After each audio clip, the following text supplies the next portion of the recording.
Enquetes. Enquete do dia de ontem e enquete do dia de hoje. Vamos lá.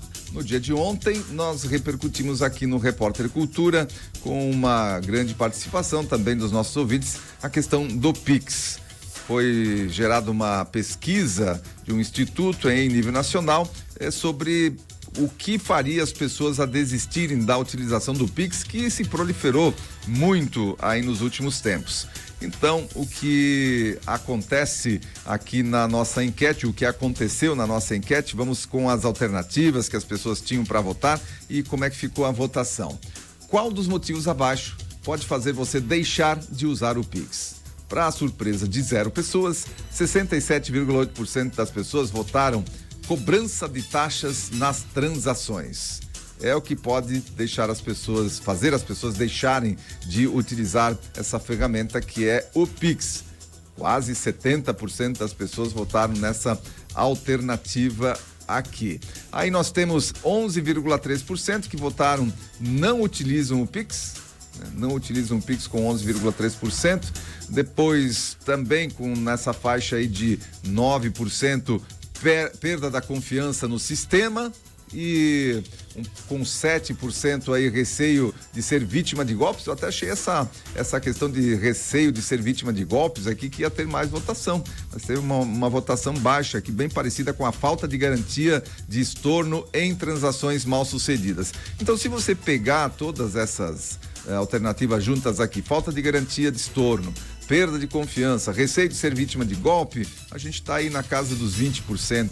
Das pessoas com essas 3 alternativas. Eu sinceramente achei que o receio de ser vítima de golpe, com tantos golpes sendo aplicados aí ultimamente, ia ter uma votação maior, mas realmente surpreendeu aqui, quase 70% das pessoas não querem pagar para utilizar o Pix, ou seja, quando é de graça, tá valendo. Agora, enquete do dia de hoje. Vamos lá. Enquete do dia de hoje é polêmica, né? Porque traz aí um assunto de uma comunidade que tem até uma legislação que está tramitando, inclusive, lá com o governo federal, juntamente a um ministério específico lá, que eu já vou repercutir aqui, mas ontem repercutiu nas mídias sociais, especialmente ali na cidade de Indaial, inclusive no Instagram do prefeito ali da cidade de Indaial, uma situação chata, né, que envolveu aí uma comunidade de ciganos que chegou ali na cidade de Indaial e chegou aloprando, de acordo com as informações que a gente teve acesso. Ou seja, incomodando transeuntes, danificando veículos e, inclusive, o prefeito André Moser veio às redes sociais para fazer, então, esse alerta e pedir que as autoridades ali, policiais, atuassem. Vamos acompanhar o que o André Moser postou nas suas redes sociais. Boa noite, eu tenho recebido diversas informações através das redes sociais de uns elementos que estão acampados na entrada da cidade e estão apedrejando carros, estão ameaçando as pessoas que estão aí, né? Nós temos que coibir esse tipo de elementos, esse tipo de vagabundo que vem e se acampa na cidade e toma esse tipo de atitude. Então eu vou estar conversando com os responsáveis do comando da Polícia Militar para que a gente possa tomar urgente uma medida para coibir essa situação. Nossa cidade não merece esse tipo de gente. Pois é, foi contundente aí o André Moser na sua manifestação e na sequência eu acompanhava aí um outro post dele que disse o seguinte aqui: parabéns à Polícia Militar de Indaial, agiu rapidamente, botando para correr aqueles elementos que estavam acampados na entrada da cidade, apedrejando automóveis e atacando pessoas que por lá passavam. Então teve, pelo que o próprio André Moser relata e relatou nas suas redes sociais, uma atuação também contundente lá da Polícia Militar de Indaial. Muito bem, questão dos ciganos em comunidades locais. Então, tá esse fato relatado e a gente pedindo agora a sua opinião. Na sua opinião, considerando direitos e deveres das comunidades ciganas, como devem agir as autoridades locais? Aí tem 4 alternativas para você votar. Priorizar a aplicação rigorosa das leis locais, promover o diálogo e a integração, deslocamento da comunidade para algum local mais adequado, aumentar a vigilância e a segurança. São os 4 itens que você vai votar e participar na nossa enquete do dia de hoje, que já vai ser aí compartilhado, já está sendo compartilhado nos grupos de jornalismo aí da Rádio Cultura de Timbó. Eu já vou colocar na sequência à disposição para você votar também, participar através do YouTube, através do Facebook da Cultura. Acontece que eu pesquisando ontem a respeito desse assunto, tem um decreto que saiu do forno dia 1º de agosto de 2024. 1º de agosto, é o decreto 12.128 do Poder Executivo, instituindo o Plano Nacional de Políticas para Povos Ciganos. É isso mesmo, Plano Nacional. É um plano que vai ser desenvolvido. Esse decreto aqui, ele decreta que esse plano seja criado, né? Fica instituído então o Plano Nacional de Políticas para Povos Ciganos no âmbito da administração pública federal, com a finalidade de promover medidas intersetoriais para a garantia dos direitos dos povos ciganos. Mas vejam só aqui, são princípios do Plano Nacional de Políticas para os Povos Ciganos. Veja o que está colocado aqui nesse plano, que vem do governo federal, e saiu do forno agora, dia 1º de agosto. Veja aqui, são princípios do Plano Nacional de Políticas para Povos Ciganos. A transversalidade étnico-racial e de gênero, já começa por aí, nas políticas públicas destinadas aos povos ciganos, como se a primeira necessidade, o primeiro direito que os ciganos precisam é da questão étnico-racial e de gênero. Já começa por aí. O respeito à autodeterminação, à integridade de moradia, de sua territorialidade, ainda que em condição de transitoriedade, a plena efetividade dos direitos sociais, econômicos e culturais dos povos ciganos, o reconhecimento do modo de vida tradicional, a priorização de famílias ciganas em situação de vulnerabilidade social, o reconhecimento do anticiganismo no discurso e nas práticas de preconceito. Vejam só que a partir desse decreto aqui, falar de ciganos vai ser a mesma situação como falar da comunidade LGBT e por aí vai. Ou seja, se você falar alguma coisa meio atravessado, vai ser crime e você vai ser criminalizado, tá aqui nesse decreto. O reconhecimento da presença histórica e da contribuição econômica e cultural, participação e o controle social, a equidade étnico-racial. Olha, tem situações aqui que me chamaram muito a atenção. O Plano Nacional de Políticas para os Povos Ciganos compreenderá ações a partir dos seguintes eixos temáticos: direitos sociais, inclusão produtiva, econômica e cultural, né? Dos povos ciganos. Tem outras questões aqui, reconhecer a territorialidade própria dos povos ciganos, considerando a dinâmica da itinerância, reconhecer direito à cidade, à infraestrutura básica, à moradia digna em áreas urbanas rurais, em formato de rancho, bairro, vilas, comunidades, atender às especificidades dos povos ciganos nas políticas de atenção à saúde, ampliar o acesso dos povos ciganos à documentação civil básica, promover a segurança, a soberania alimentar.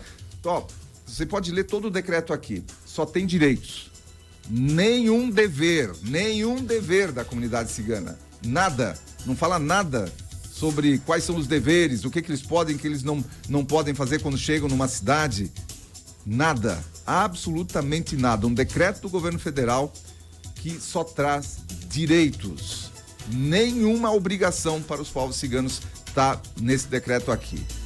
Ok? É o decreto que está trazendo as diretrizes básicas para a criação desse plano nacional de políticas para os povos ciganos. Mas já na sua concepção, já nos seus princípios, não traz nada de obrigação, somente direitos. E aí você vai participar e interagir com a gente na nossa enquete do dia de hoje. Vamos continuando com o nosso giro de notícias, falando da primeira candidatura impugnada em Blumenau, primeira baixa aí desta eleição, pelo menos em Blumenau, decretada pela Justiça Eleitoral, é da Federação PSDB Cidadania. E a candidata Maria Helena Kramer, que concorreria como Maria Helena da Saúde. O juiz concordou com os argumentos do Ministério Público Eleitoral de que a filiação no PSDB não estava registrada no sistema Filia, desenvolvido pela Secretaria de Tecnologia da Informação do Tribunal Superior Eleitoral e integrado ao Sistema de Gerenciamento de Informações Partidárias, responsável para a anotação das filiações partidárias. Em sua defesa, foi argumentado que, apesar dessa informação cadastral da Justiça Eleitoral, ela estava de fato filiada ao PSDB desde o ano de 2018, o que pode ser comprovado por ficha de filiação partidária, de acordo com algumas fotos extraídas do Facebook, também da ata de convenção partidária realizada em 30 de março de 2019. Olha, as campanhas eleitorais, ou a campanha eleitoral de maneira geral, ela só está começando. Começou aí dia 16 de agosto. Eu temo que nós vamos ter uma grande judicialização nessa campanha eleitoral, principalmente com o advento e com a força das plataformas digitais, inteligência artificial já sendo utilizada aí. Deve ser uma campanha com um índice grande de ações judiciais sendo movidas aí pelos partidos. E aí, também, não só em função disso, mas do que aconteceu em 2022. O que aconteceu lá em 2022, na campanha para a presidência da República, houve um grande número de ações e um grande número de interferência do judiciário nas campanhas eleitorais. Especialmente, todo mundo sabe, e agora está ficando muito evidente através dessas investigações e dessa matéria que saiu na Folha de São Paulo, que ainda está repercutindo, todo mundo está sabendo, todo mundo está vendo que especialmente foi feito isso com base em perseguir um lado do espectro político ideológico, mais à direita, obviamente. Então, isso suscitou a possibilidade de tudo ser questionado. E para essa campanha eleitoral, agora quero ver a Justiça Eleitoral coibir, né, os excessos também de solicitações aí de intervenção da Justiça, que foi aberto nessa possibilidade lá na campanha em 2022. Só fazendo um parênteses aqui, o judiciário ele é sempre muito presente nas campanhas eleitorais, né? Inclusive essa impugnação vem do Ministério Público Eleitoral, né? Então não se vem de partido, vem de Ministério Público Eleitoral, porque agora a Justiça tem até o dia 16 de setembro, né? Para deixar aí com que o candidato possa concorrer à eleição. Então, o prazo dos candidatos se registrarem já passou aí no Tribunal Regional Eleitoral, porém agora o tribunal tem até o dia 16 de setembro para confirmar ou impugnar a candidatura aí dos candidatos, tanto de vereador quanto de prefeito. Você vê que aqui foi uma questão bem técnica, né? Uma questão ali porque a candidata não estava registrada no sistema Filia, né? Que faz parte aí, então, do protocolo que deve ser seguido.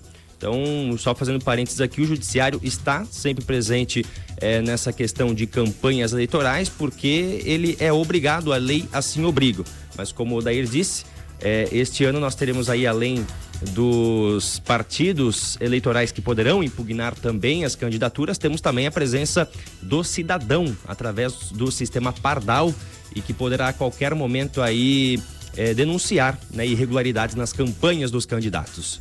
Mas eu falava sobre essa situação de que foi aberto grandes precedentes, né, inclusive de perseguição, né, através da judicialização aí de ações. E outra coisa, que é uma situação que a gente estava comentando ontem, ouvindo até, uma situação envolvendo lá a campanha de São Paulo, que não vão impugnar as campanhas, as candidaturas, mas vão abrir investigações. E investigações que a gente sabe que vão longe. Aí o candidato participa de uma campanha eleitoral, ele muitas vezes é eleito, aí um ano depois que ele está lá exercendo seu cargo, vem o resultado de acordo, né, com o que ele é no espectro biológico muitas vezes. Aí um ano depois, 6 meses depois, vem lá o resultado daquela investigação que começou lá durante a campanha. Aí já transcorreu todo o tempo, ele já está eleito, ele já está exercendo o cargo, lá vem a Justiça Eleitoral dizer, não, você vai, a sua campanha foi impugnada lá atrás, com base nesse processo que estava rolando aqui, e você agora vai estar impedido de continuar a cumprir o seu mandato. Aí toda aquela situação, o voto, o candidato já está lá exercendo, já está com sua cadeira na prefeitura, na Câmara de Vereadores ou como deputado, e aí vem a justiça e retira-o de lá. Isso é que precisa ser mais breve, mais célere essa situação, para que antes da eleição já seja definida essa situação. Ou estas situações. O SAMU, gente, é muito importante o que a gente vai falar aqui. O SAMU atende mais de 35 mil ocorrências de doenças cardiovasculares em 2024. As doenças cardiovasculares lideram como a principal causa de morte no Brasil e no mundo.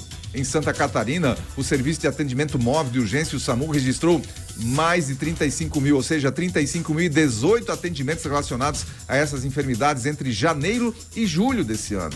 A região do Alto Vale do Itajaí apresentou o maior número de ocorrências, com 7.074 casos, seguido pela Grande Florianópolis, 6.825, Norte e Nordeste, 6.115 e Sul, com 5.826.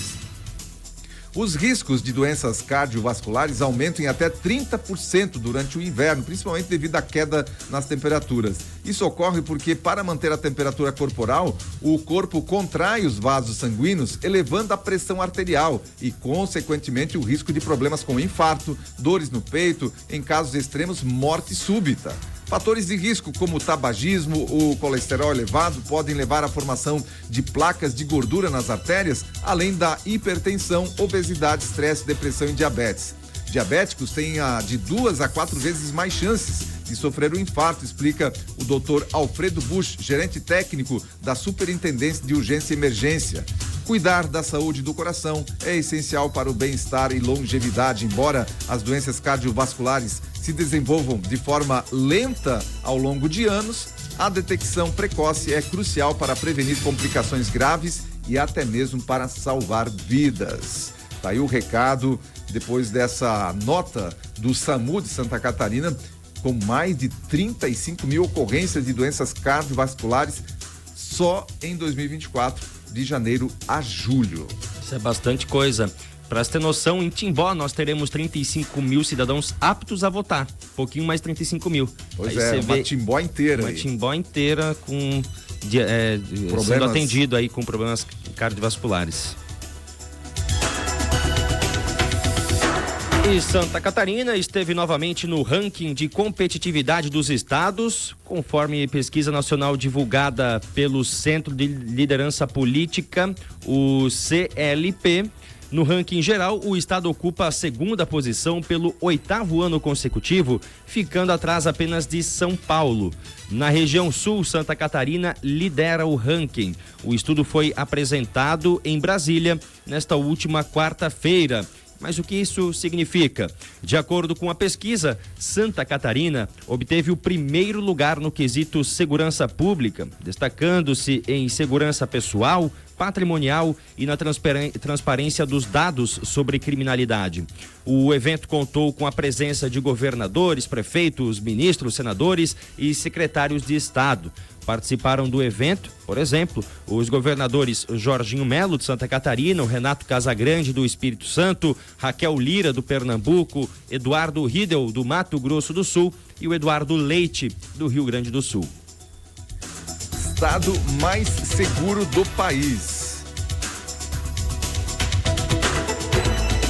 Pois é o nosso estado. A gente está aí liderando em várias áreas no Brasil, mas isso não pode relaxar os nossos governantes, nem a nossa população, no sentido de cobrar nossas entidades, no sentido de cobrar as prioridades, principalmente na questão da educação, na questão da segurança, que aqui a gente está liderando, mas isso não significa que não tenha o que melhorar, e na questão da infraestrutura. São pontos essenciais aí para que o nosso estado continue avançando e sendo sempre líder no nosso país.